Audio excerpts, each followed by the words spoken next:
కూడా ఇళ్ళనే ఇచ్చిండు పాపం. బట్టి విక్రమార్క అమాయకంగా ఇరుక్కున్నాడు, ఆయన ఉద్యోగం ఉంటుందో పిక్తుందో కానీ ఇగో నెల నెల కూడా ఇచ్చిండు.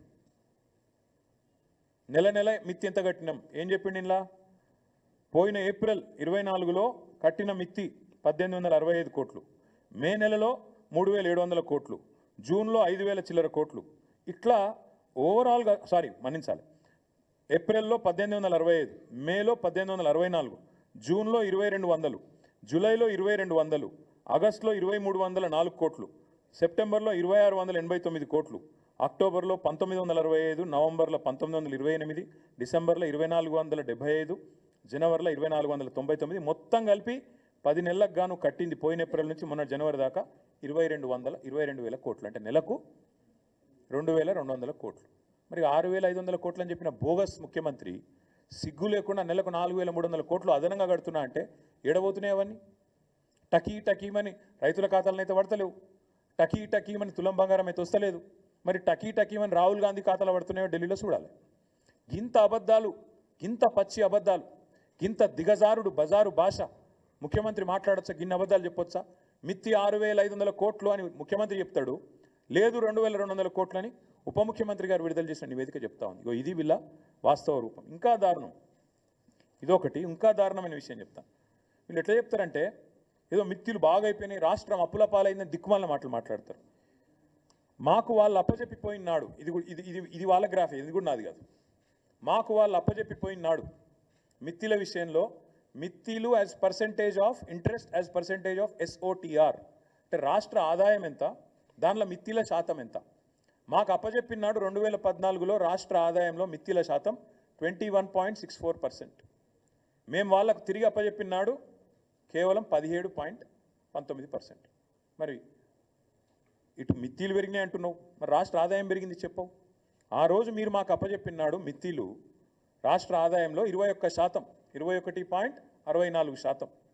మళ్ళీ మేము మీకు తిరిగి అప్పచెప్పినాడు 17.19%. ఇది చెప్పవెందుకు? ఈ గణాంకాలు చెప్తే కదా, నువ్వు చెప్పపోయినా నిజాలు. అంటే రాష్ట్రాన్ని అద్భుతంగా మీకు అప్పచెప్పినాం, మరి మీరేం చేస్తున్నారు? కేసీఆర్ చెప్పింది నిజం చేస్తున్నారు. ఢిల్లీ పార్టీలకు తెలంగాణను పరిపాలించుడు చేత కాదు అని తేలిపోయింది. కాబట్టే ఇది పేపర్ల వార్త ఈరోజు. ఇది ఈరోజు వార్త, ఈరోజు పేపర్లో వచ్చిన వార్త ఇది. రాష్ట్ర ఆర్థిక పరిస్థితి గరిష్టానికి, ఆర్థిక లోటు గరిష్టానికి వీకింది, సన్నాసులకు పరిపాలన చేత అయితే లేదు. మేము చేసింది ఏందో ఇప్పుడు నీ ప్రభుత్వమే చెప్పింది, నేను చెప్పలేదు, నా కవిత్వం కాదు. ఈరోజు ఈ దివాలాకోరు కాంగ్రెస్ నమ్మిన పాపానికి వీళ్ళ అసమర్థ పాలనలో తెలంగాణ చేతికి చిప్పొచ్చే పరిస్థితి ఉన్నది.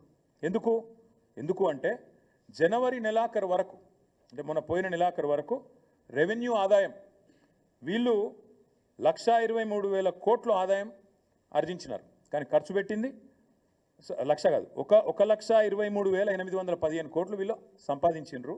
ఖర్చు చేసింది మాత్రం 1,49,866 కోట్లు. అంటే రాబడి కంటే ఖర్చు 26,000 కోట్లు ఎక్కువ. ఏడబోతున్నాయి ఈ పైసలన్నీ? కొత్త స్కీమ్ చాలు చేయలే, ఒక్క మనిషికి కొత్త రూపాయి ఇయ్యలే. నువ్వు మహిళలకు 2,500 అన్నావు, 2 రూపాయలు ఇయ్యలే. తులం బంగారం అన్నావు, మన్ను కూడా లేదు. రైతు బంధు వెయ్యవు, రైతు రుణమాఫీ చెయ్యవు, స్కూటీలు అంటావు ఇయ్యవు, ముసలోళ్ళకు పెన్షన్లు 4,000 చేస్తానో ఇయ్యవు. మరి ఎందుకు ఖర్చు పెరిగింది? ఎందుకు నువ్వు రాబడి కంటే ఖర్చు పెంచినావు చెప్పగలుగుతావా?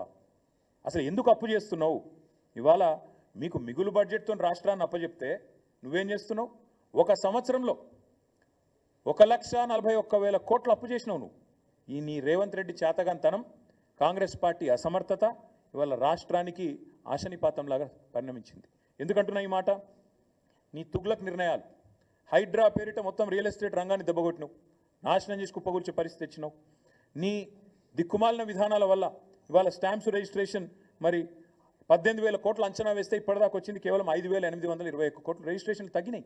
ఇది వాస్తవం.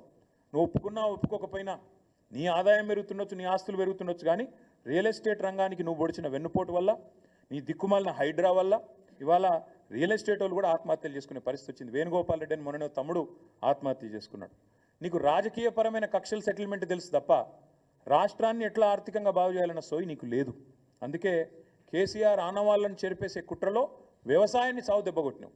మేడిగడ్డ రిపేర్ చేయకుండా 15 నెలలు ఎండబెట్టడం వల్ల వాళ్ళు ఏం జరుగుతున్నది? భూగర్భ జలాలు అడుగంటిపోయి వ్యవసాయం సంక్షోభంలో పడి చివరి మల్లకు కాళేశ్వరం నీళ్లు చివరి మళ్ళీ ఎక్కడైతే ఉత్తమ్ కుమార్ రెడ్డి నియోజకవర్గంలో అందుతాయో అక్కడ మొత్తం ఎండిపోయే పరిస్థితి ఉన్నది ఈరోజు. కోదాడలో, హుజూర్ నగర్లో, సూర్యాపేటలో, తుంగతుర్తిలో పంటలు ఎండిపోయే పరిస్థితి. ఇవాళ మీరు కాళేశ్వరం ఎండబెట్టడం వల్ల, కేసీఆర్ మీద కోపంతో మేడిగడ్డ రిపేర్ చేయకపోవడం వల్ల అదొక వైపు. అట్లాగే మేము 10 ఏళ్ళు పకడ్బందీ ప్రణాళికతో అవినీతి లేకుండా రాష్ట్ర ఖజానాను ప్రతి ఏటా సంపదను పెంచుతూ మధ్యలో కరోనా వచ్చినా, డిమానిటైజేషన్ వచ్చినా, కేంద్రం అసలు సహకరించకపోయినా మేము సంపద సృష్టించినాం. రాష్ట్రానికి తలసరి ఆదాయం పెంచినాం. నువ్వేం చేసినావు? ఈ ఒకటే సంవత్సరంలో సావు దెబ్బ కొట్టి అన్ని రంగాలను కూడా నీ చేతగాంతనంతో ధ్వంసం చేసినావు. మీరేం ఎస్టిమేట్ చేసినారు? 1,65,000 కోట్ల ఆదాయం వస్తుందని మీరు అంచనా వేసినారు. కానీ ఇప్పటికి వచ్చింది ఎంత? 1.12 lakhs, అంటే కేవలం 68% వచ్చింది. మిగతాది రాలే. మిగతాది ఎంత వస్తుందో రేపు బడ్జెట్లో చెప్తావు. నేను ఎందుకు చెప్తా ఉన్నా ఈ మాట అంటే, ఇవాళ ఇది రాష్ట్రానికి ఇవాళ పేపర్లో ఆర్థిక లోటు గరిష్టానికి అని రాసింది. రాష్ట్రానికి ఆర్థిక లోటు రాలే. ఇది రేవంత్ వల్ల వచ్చిన తలపోటు.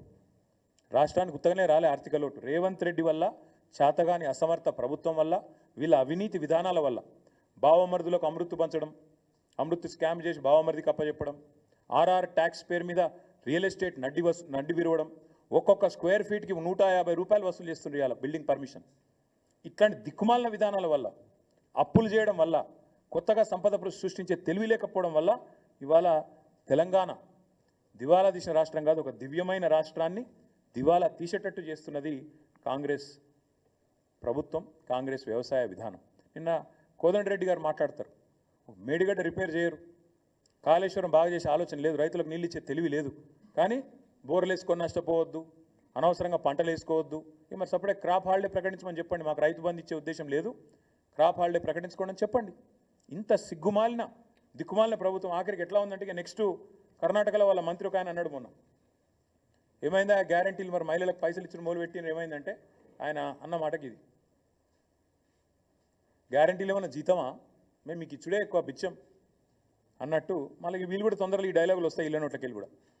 ఒక ఫ్రీ బస్సు తప్ప ఇప్పటిదాకా చేసింది ఏమైనా ఉందా ఈ రాష్ట్రంలో? అందుకే నేను అంటా ఉన్నా, రేవంత్ రెడ్డి రంకెలేసుడు, చర్చకు రా, ఇదిరా అదిరా, ఇవి కాదు.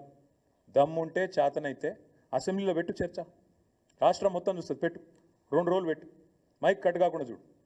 దమ్ముంటే నీకు స్పీకర్ను నువ్వు డిక్టేట్ చేసి, స్పీకర్కు కనుసైగల ద్వారా శాసించి ప్రతిపక్షం గొంతులు నొక్కుడు కాదు.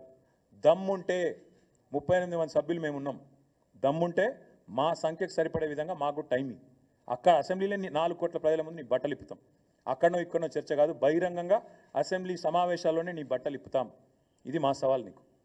ఇప్పుడు నేను చెప్పిన ఏది తప్పు అని చెప్పినా నేను ఏ శిక్ష కంటే ఆ శిక్షకు సిద్ధం.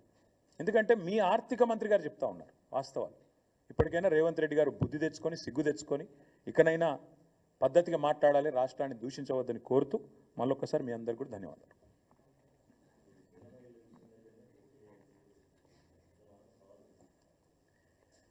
మేము కూడా ప్రతి సవాల్ చేయవచ్చు.